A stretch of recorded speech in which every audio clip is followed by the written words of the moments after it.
ay nangangahas na lumapit sa inyong harapan ng may labis na adoration sa iyo, ng may lubos na pagkilala ng iyong pagiging banal, separate sa amin na iyong mga nilikha.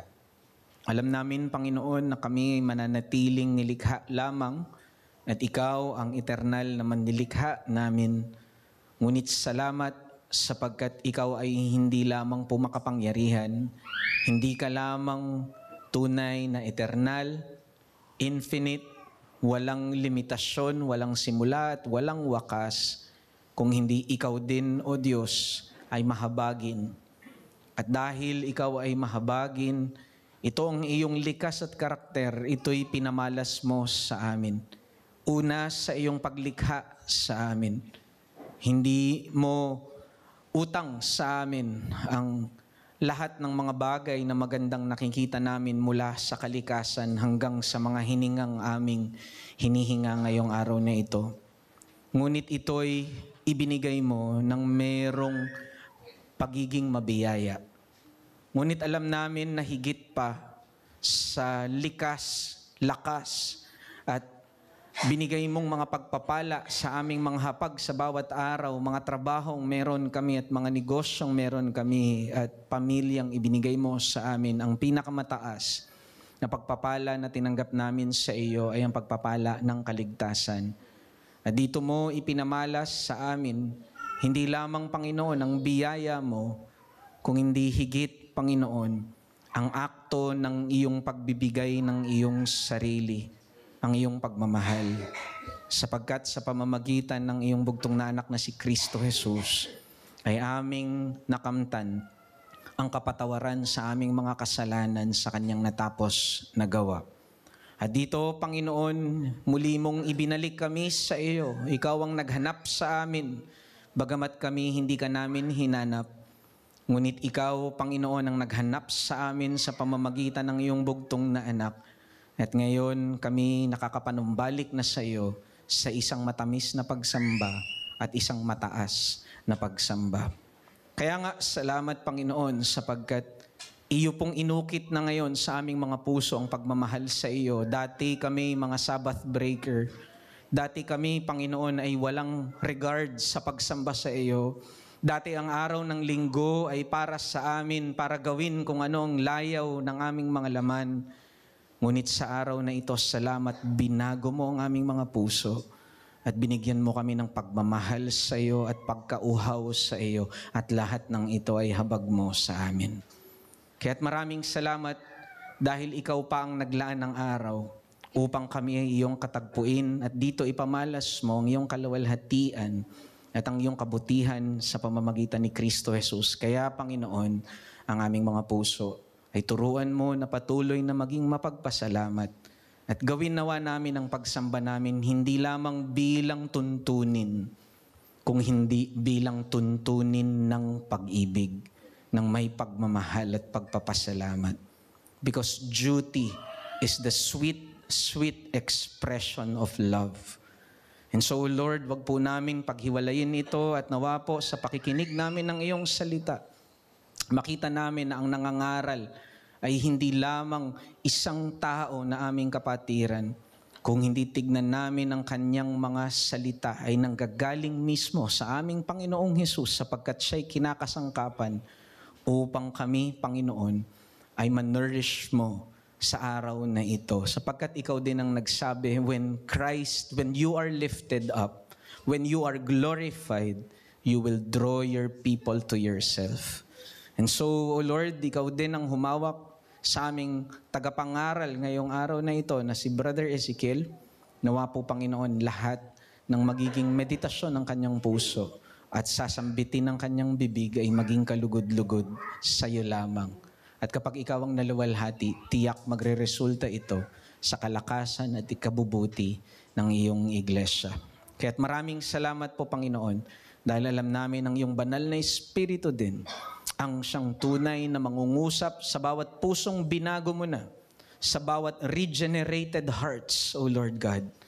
Ang banal na Espiritu mo ay aktibong gumagawa sa pamamagitan ng iyong salita at dahil dito, Ipapako mo ang aming paningin kay Kristo dahil yan din ang misyon, yan din ang layunin, at yan din ang work ng iyong banal na Espiritu sa pamamagitan ng salita. That we would see Christ as most glorious sa aming mga buhay. And so, Lord, may you exalt Christ through the Holy Spirit in the preaching of your word. This we ask humbly and we pray in Jesus' name. Amen. Inihiling ko po si Brother Ezekiel sa pangangaral ng salita ng Diyos.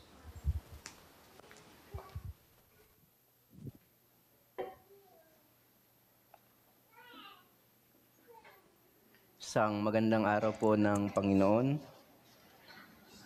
Nawa ay pagpalain ng ating Diyos ang ating pangangaral at maging aware tayo na ang pangangaral ay aktibong pakikinig. Ito ay bahagi ng ating pagsamba, pakikinig at pangangaral ng salita ng Diyos. Ang religion po na Yazidi ay isang lumang relihiyon na monotheistic. Naniniwala sila na may iisang Diyos. At ito po ay pinaniwalaan noong 12th century sa bansang Iraq.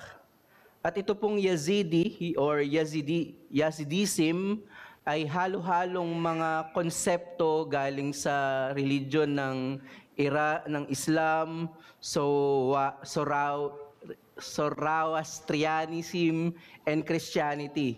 Ito ay syncretism or halo-halong mga religion. At ang isa sa pagkakakilanlan or distinctive ng Yazidi ay yung paniniwala nila sa isang entity na si Melek Taus, na according to them, it represent na isang peacock angel, na ito yung nagpapatunay na ang Diyos, ito yung Diyos nila, ito yung sinasamba nila. Well, ito pong religion ng Yazidi ay extreme version ng nature ng mga tao. Kung ang Diyos natin ay hindi ang Diyos ng Biblia, magke-create tayo ng iba't ibang mga Diyos. Hindi man ito yung extreme side ng Yazidi, while wala tayong ibang sinasambang Diyos, kung hindi Diyos ng Biblia ang ating sinasamba, pwede tayong mag-create, ito man ay ang ating katatayuan sa buhay, ito man ay ang ating mga possession, ito man ay ang ating pamilya. Kung hindi ang Diyos ng Biblia ang ating Diyos, mayroon tayong kanya-kanyang Diyos. At ito po yung isang problema na dinidil ng author ng Hebreyo. Gaya ng ating nakita, hindi natin alam kung sino yung author ng Hebrews. In my position, I believe it was Apostle Paul na written by Luke. Yun yung, at least yun yung personal position ko po. Pero sino man yung author ng Hebreyo, ito yung isang dinidil na itong mga mananampalatayang ito ay gusto nilang itaas ang mga anghel, ang lumang tipan, kaysa kay Kristo. Naghahanap sila ng pamalit sa Panginoong Hesukristo. While hindi naman tayo ganon, hindi tayo bumabalik sa lumang tipan, wala tayong temptation na mag-alay tayo ng mga kambing dito sa unahan, walang ganong temptation, pero nananatili yung problema na may mga panahon na naghahanap tayo ng kapalit ni Kristo na magbibigay sa atin ng kagalakan. Tapos po tayo sa ating huling pangangaral, sa ating serye, sa sulat sa mga taga-Hebreyo. Nakita natin na ang problema ng mga mananampalatayang ito ay mayroon silang temptasyon na sila ay tumalikod sa pananampalataya dahil sa persecution. Mayroon silang temptasyon na bumalik sa mga seremonya ng lumang tipan. Kaya ang pangunahing tema ng manunulat ng Hebreyo, pinakita niya dito ang pagiging mataas ni Kristo sa lahat. The superiority of Christ, particularly in the Old Testament.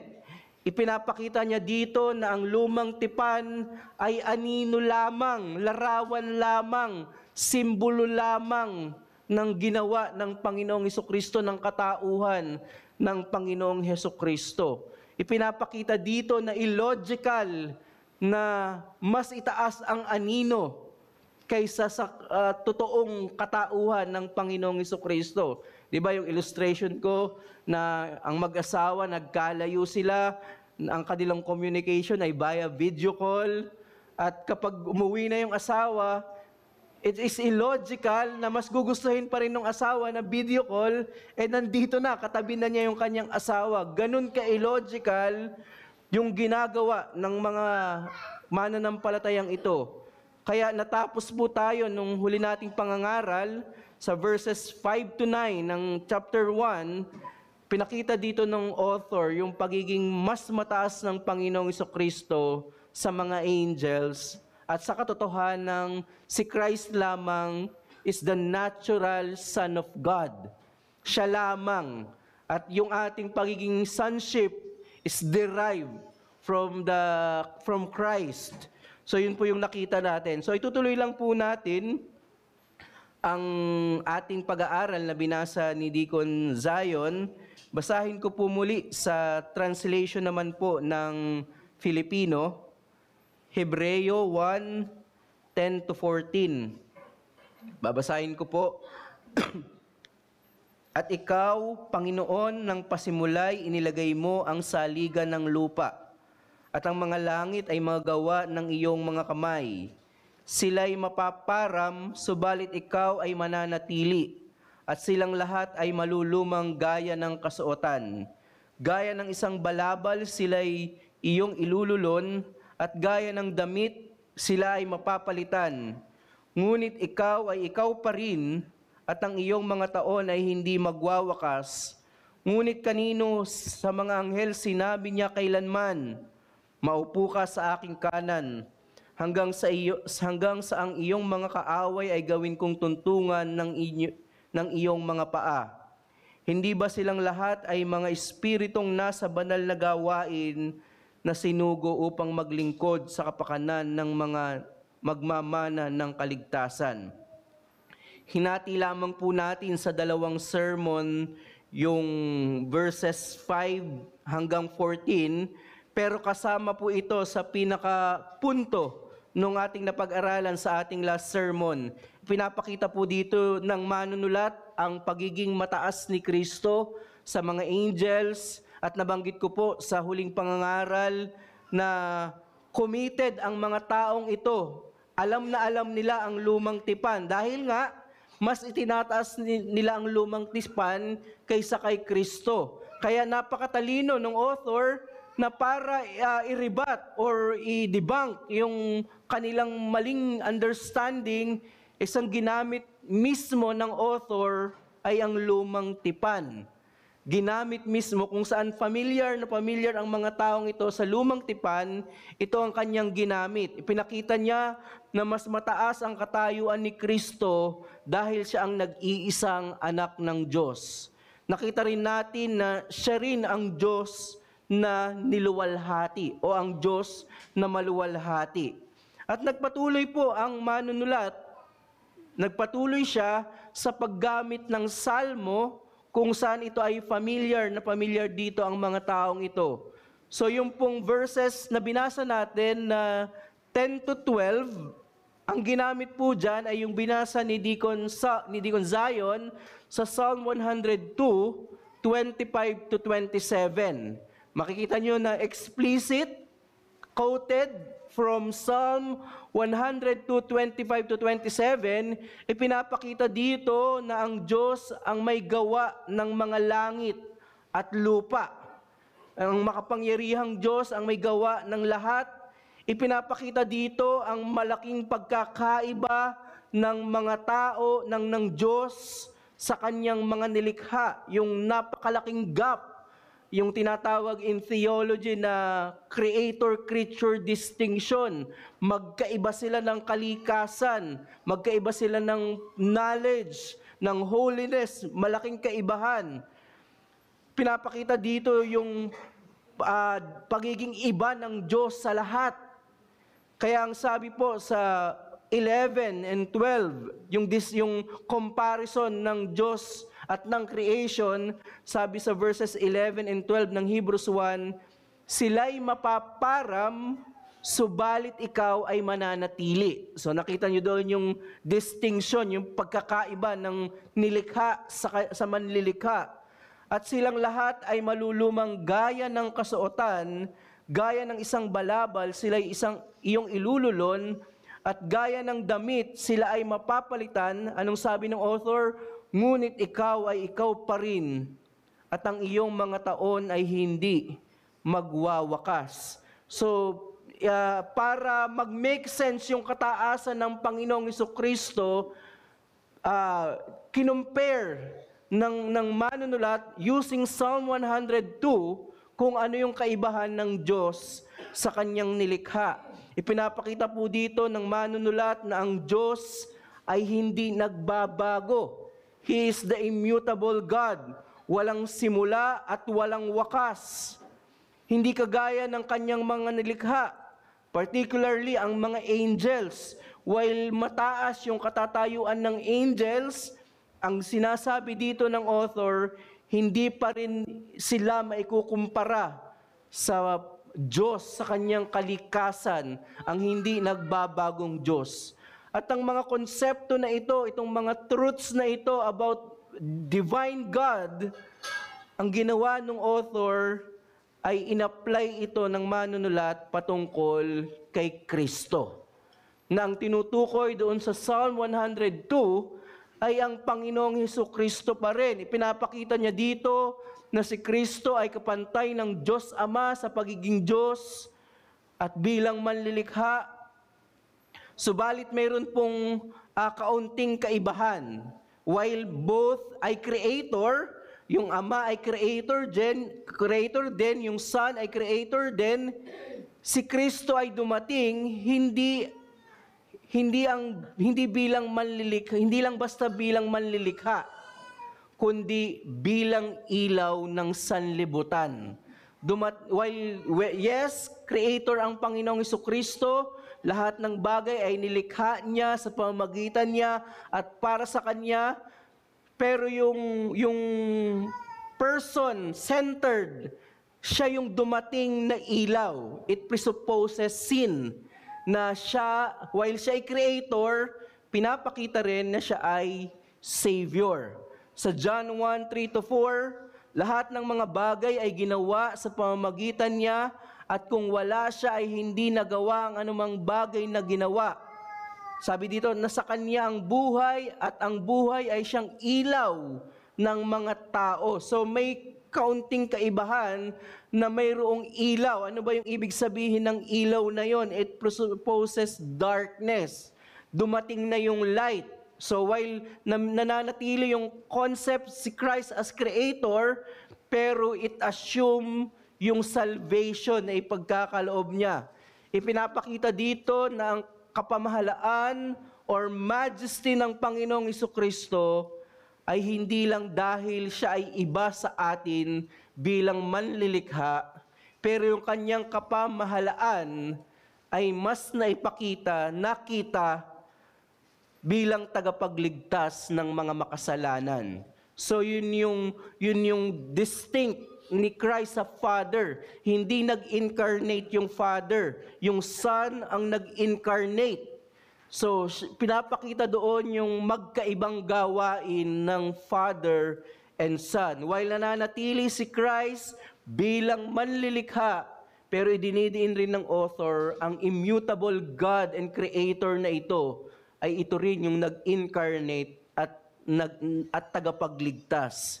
Kaya ang ating pong mensahe ngayong umaga, ang Diyos na hindi nagbabago, makapangyarihan, may gawa ng langit at lupa, ay siya rin ang Diyos na nagligtas sa kanyang mga pinili, ang Panginoong Hesukristo. Ulitin ko po, ang Diyos na hindi nagbabago, makapangyarihan, at may gawa ng langit at lupa, ay siya rin ang Diyos na nagligtas sa kanyang mga pinili, ang Panginoong Hesukristo. The God who does not change, Almighty, the Creator of heaven and earth, is also the God who saves His chosen ones, the Lord Jesus Christ. Our Savior is God Himself. The God is the gospel. At napakita ito sa ating Panginoong Hesukristo. Isang makapangyarihang Diyos ang ating tagapagligtas. May dalawang bagay po tayo na pwedeng makita sa mga binasa natin. Una, ang hindi nagbabagong Diyos at tagapagligtas. The immutable God and Savior. Ikalawa, ang itinaas at nagwaging hari. So, siya ay itinaas. Kaya may pagkakapareho ng concept sa huli nating pangangaral dahil isang sermon nga ito o isang sulat ito nung author. So, unang bagay, ang hindi nagbabagong Diyos at tagapagligtas. Para ipakita ng manunulat na mas mataas si Jesus kaysa sa mga anghel, gaya ng binanggit natin, ginamit niya yung lumang tipan, yung Psalm 102:25-27. Pinapakita dito, bilang isang Diyos, ang Panginoong Hesukristo ay hindi nagbabago. So, immediately in-apply ito sa Panginoong Hesukristo. At sa mga katotohanan ito, ipinakita ang malaking kaibahan niya sa kanyang mga nilikha. Ang Diyos ay infinite, ang mga tao ay namamatay, nawawala, nagbabago. So yun yung comparison. Pero ang kaibahan ng mga tao sa Diyos, ang Diyos ay banal, pero dahil sa kasalanan, ang sabi sa mga tao, they will perish, but you remain. They will all wear out like a garment, parang mga pinaglumaang damit. Pero ang Diyos ay mananatili. Ipinapakita rin dito na ang Diyos na ito ay hindi nagbabago. Sabi niya, ngunit ikaw ay ikaw pa rin at ang iyong mga taon ay hindi magwawakas. So, Diyos lamang ay ang may ganitong kalikasan o katangian. Sa kabila ng kataasan at kalagayan ng mga angels, hindi ganito ang kanilang katangian. Ang Diyos lamang yung may ganitong katangian na hindi nagbabago, hindi mawawala. Sabi ni Grant Osborne, only the eternal sovereign Son could accomplish this and bring life out of death. No angel could do so, for angels, though not temporary, are still created beings and limited in their power and authority. So there is a sense na yung angel ay mga eternal beings din, pero sabi ni Grant Osborne, ang Diyos lamang yung walang limit sa kanyang power and authority. Diyos lamang ang hindi nagbabago. Yun yung binibigyan dito ng emphasis sa malaking kaibahan ng Diyos sa mga tao. Numbers 23:19, ang Diyos ay hindi tao na magsisinungaling, ni anak ng tao na magsisisi. Sinabi man niya at hindi niya gagawin, o sanalita ba niya at hindi niya tutuparin? So pinapakita dito yung napakalaking kaibahan ng Diyos sa mga tao. At ang kalikasan na ito ay totoong-totoo rin sa Panginoong Hesukristo bilang totoong Diyos. Subalit ang Panginoong Hesukristo ay hindi lang ang Diyos na hindi nagbabago. Siya yung mataas na Diyos, pero binabanggit din ng ating mga talata na siya rin yung Diyos na tagapagligtas. Ang Diyos na ito na mataas, makapangyarihan, hindi nagbabago, may gawa ng langit at lupa, ang makapangyarihang Diyos na ito ay nagkatawang tao upang magkaroon ng kaligtasan, magkaroon ng communion ang mga makasalanang tao. John 1:14, at naging tao ang salita at tumahang kasama namin at nakita namin ang kanyang kaluwalhatiang gaya ng sa tanging anak ng Ama, puspos ng biyaya at katotohanan. itong makapangyarihang Diyos na ito ay nagkatawang tao. At makikita natin na bagamat ang Diyos ay hindi po namamatay. Yun yung point ng Psalm 102.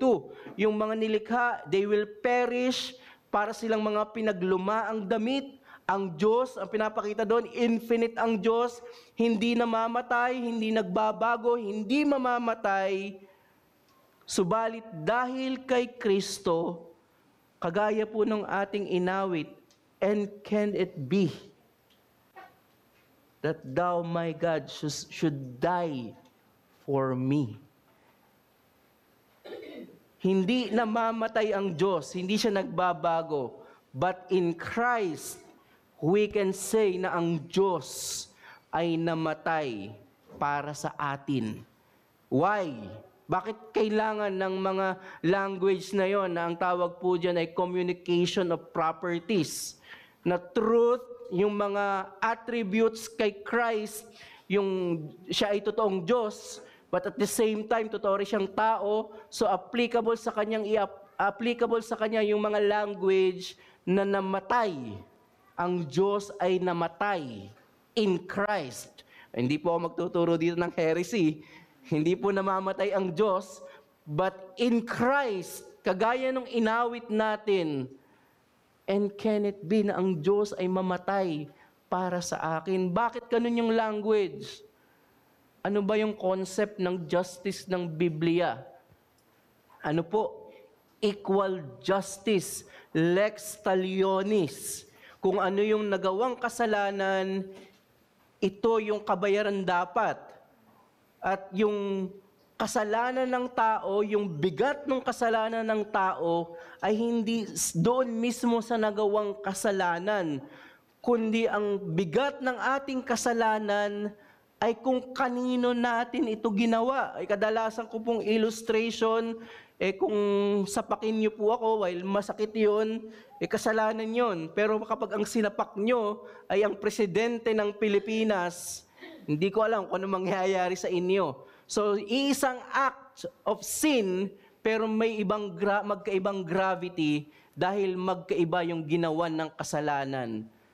Kung tayo po ay gumawa ng kasalanan sa isang eternal na Diyos, ano po dapat ang kabayaran?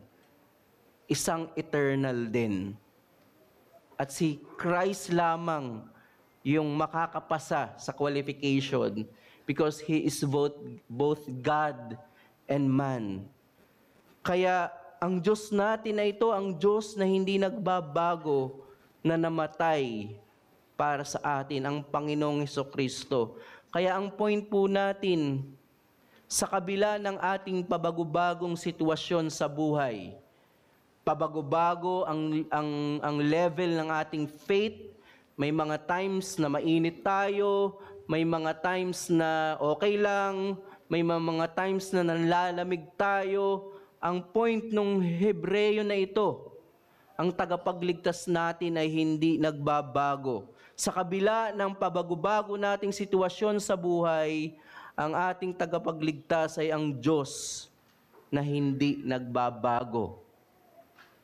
Para ilayo ng manunulat ang mga mananampalatayang ito sa tukso ng pagtalikod, ipinakita niya kung sino, ano ang kadakilaan ng Panginoong Hesukristo. Kung ang nilikha ay lumilipas, ang lumang tipan ay lumipas na, ang Panginoong Hesukristo ay hindi nagbabago.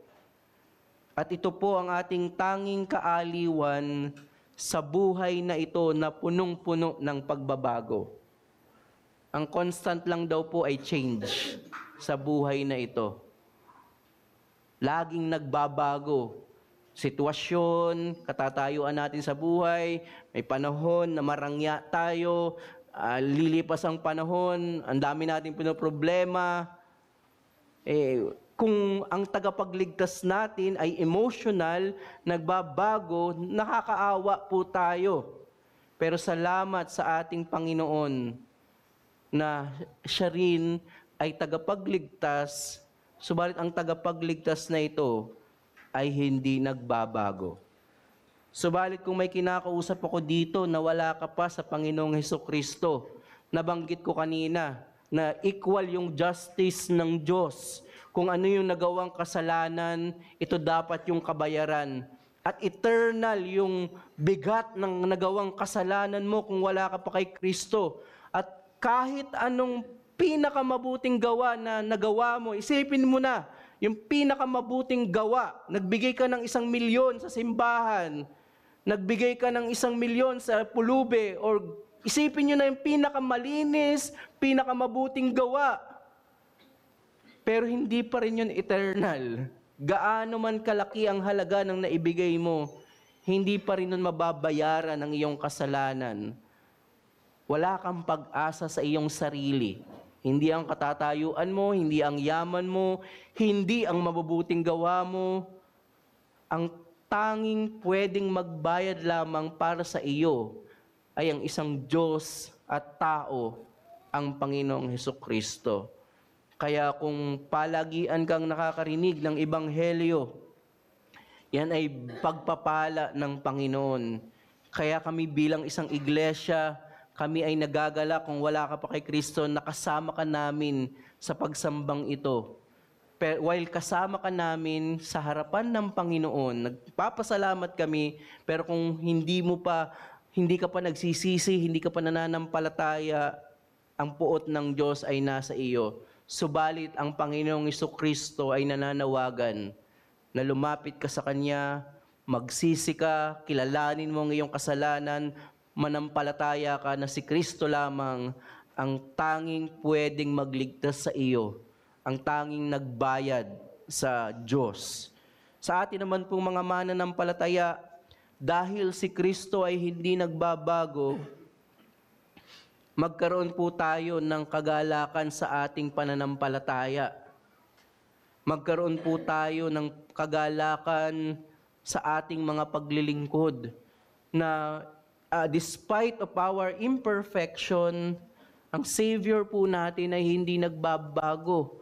While tayo ay minsan hindi motivated by the gospel, yung ating mga services, yung ating pag-practice ng ating discipline, while nangyayari yon, pero magpasalamat tayo, magbigay sa atin ng kalakasan na yung status natin sa Panginoon ay hindi nakadepende sa ating pabago-bagong pananampalataya at emosyon. Ito ay nakasalig sa hindi nagbabagong Kristo. Sabi ni Mark Jones, "For those who belong to Christ by faith, that immutable love and its effects begin now in this life. We are the recipients of God's love before we love Him. Our love for Him may wax and wane in imperfection, but God's love for us remains as unchanging as His very being." Kapag tinalikuran ka ng Diyos, kapag nagbago ang Diyos sa pag-ibig niya sa iyo, tinatanggihan ng Diyos ang kanyang sarili bilang Diyos. Dahil yung kanyang pag-ibig ay siya yun. Kaya ito ang ating comfort. Ano man ang inyong mga pinagdadaanan,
hari, ang Panginoong Hesukristo.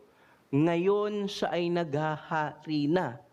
At yan po dapat ay magbigay ng nag-iinit, nagbabaga, nagagalak, na pananampalataya sa pagsulong ng kaharian na hindi po talunan ng iglesia. While I respect John MacArthur, I love him, kaya na-strengthen yung doctrines of grace na pinaniwalaan ko, kaya naging strengthen yung aking views sa cessationism because of John MacArthur. Pero may isang line si MacArthur sa kanyang sermon na sinabi niya, "We don't win down here, we lose." Inadmit na ni John MacArthur yung defeat. Because of persecution, suffering, we lose. Pero ang kanyang idea doon, we win by na tayo ay natalo, ibig sabihin noon panalo. Kumbaga, theology of loser. While it's quite ironic, in fairness kay John MacArthur, nung pong pandemic, siya po yung nag-stand ng boses na magkaroon ng gathering. While pinipigilan ng state na mag-gather, yung church ni John MacArthur yung naging beacon of truth na gusto nila ng gathering at nanalo po sila. Naging salt and light. Pero yung line na ito, na we don't win down here, we lost. So, talunan yung idea. Malayo po ito sa motivation na ibinigay ng Panginoong Hesukristo sa Great Commission. Matthew 28:18-19. And Jesus came and said to them, "All authority in heaven on earth has been given to me. Go therefore and make disciples of all nations, baptizing them in the name of the Father and of the Son and of the Holy Spirit." Ano po yung motivation? Sabi ni Kristo sa atin, ibinigay na sa akin lahat ng otoridad sa langit at sa lupa, lahat. Ang word po na ginamit ay lahat. Lahat ng institution, lahat. At sabi ni Jesus, sa reality na ito, sa truth na ito, na ako na yung naghahari, kasama ng Diyos, nasa kanan ng Ama, go therefore, motivated sa kingship ng Panginoong Hesukristo. Ang subduing down ng whole earth ay through the gospel, ay rooted sa ibinigay kay Christ na lahat ng authorities. At hindi po ito defeatism, natalunan. Nasa panig po natin ang nagtagumpay na hari. Our victory is already and not yet. And the foundation of this victory is Christ's victory. So, we don't lose here. We have won and we are winning the battle. Yan po dapat ang maging puso ng iglesia. Bilang individual na mananampalataya, huwag nating isipin na tayo ay talunan dahil madalas tayong nahuhulog sa kasalanan. While may challenge ng mortification of sin, may vivification of sin, pero kung ikaw ay true believer, hindi po downward ang iyong sanctification. Ano pong tawag natin sa ating sanctification? Progressive. Yes, nahuhulog tayo sa kasalanan, pero naniniwala tayo ng ating kabanalan ay mayroong pupuntahan, nagpapatuloy, progressive sanctification. Una sa lahat, kahit ang responsibilidad natin sa pagpapakabanal, tayo ay pagmamayari ng Diyos na tinubos ng kanyang sariling dugo. Hindi niya hayaang mapahamak. Wala nang pwedeng makaagaw sa kamay ng Trinidad na Diyos. Wala na. Sa langit man, sa lupa man, o sa impyerno. Sabi ni Jesus, John 10:28-29, sila'y binigyan ko ng buhay na walang hanggan at kailanmay hindi sila mapapahamak at hindi sila aagawin ng sino man sa aking kamay.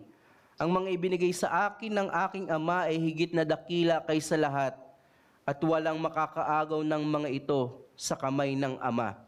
So, yung binasa natin na iniluklok siya sa kanan, ang pangakong blessing doon sa Son ay yung pagbibigay ng people. So, assume doon sa paghahari ni Kristo, yung pagbibigay ng mga tao sa Kanya. Ito yung glory niya. Sino po yung glory ng lalaki? Sabi sa Biblia, ang kanyang asawa. Sino yung glory ni Adan? Si Eva. Ganon din po. Sino ang glory ni Kristo? Ang iglesia. Kaya kasama sa paghahari ng Panginoong Jesucristo ang iglesia. At bilang isang iglesia, bilang hamon, maglingkod po tayo, anuman ang ating mga ministries na hinahawakan, maglingkod po tayo sa kamalayang nagtagumpay na ang ating hari. While may mga challenges, pero yun dapat yung motivation natin at lulubusin niya ito sa kanyang pagbabalik. Inispoil na ng Biblia kung ano mangyayari sa future at nangyayari ngayon. Nagtatagumpay at magtatagumpay ang Panginoong Jesucristo kasama ang iglesia. At ang ating paglilingkod bilang mananampalataya ay sa katotohanang si Kristo ay naghahari na. Naalala ko po yung sermon ko po last Sunday sa SGCC, yung Ephesians 4:7-12, na napakaganda po noon. While napaka-glorious nung ginawa ng Panginoon na siya ay nag-ascend sa langit, pero yung nangyari doon, napaka-practical. Ang ano pong doon sa text, nung siya ay itinaas ng Diyos, siya ay nag-ascend, nagbigay siya ng iba't ibang mga kaloob. So ang unang ginawa ng Panginoong Jesucristo sa kanyang ascension, ay nagbigay daw siya ng iba't ibang kaloob sa iglesia for the building up of the body.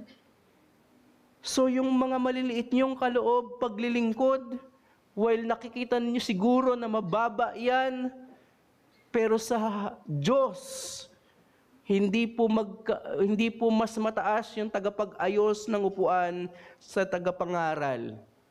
Why? Ang virtue noon, ang glory ng mga kaloob na yon ay doon sa nagbigay kay Kristo. Yun yung text. Pagkatapos niyang tumaas sa langit, nagbigay siya ng iba't ibang mga kaloob.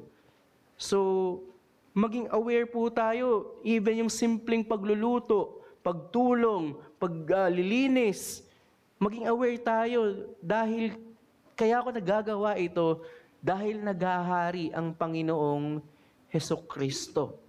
Kaya pahalagahan po natin ang ating mga paglilingkod dahil hindi yan sa iyong galing, dahil yan sa paghahari ng Panginoong Hesukristo.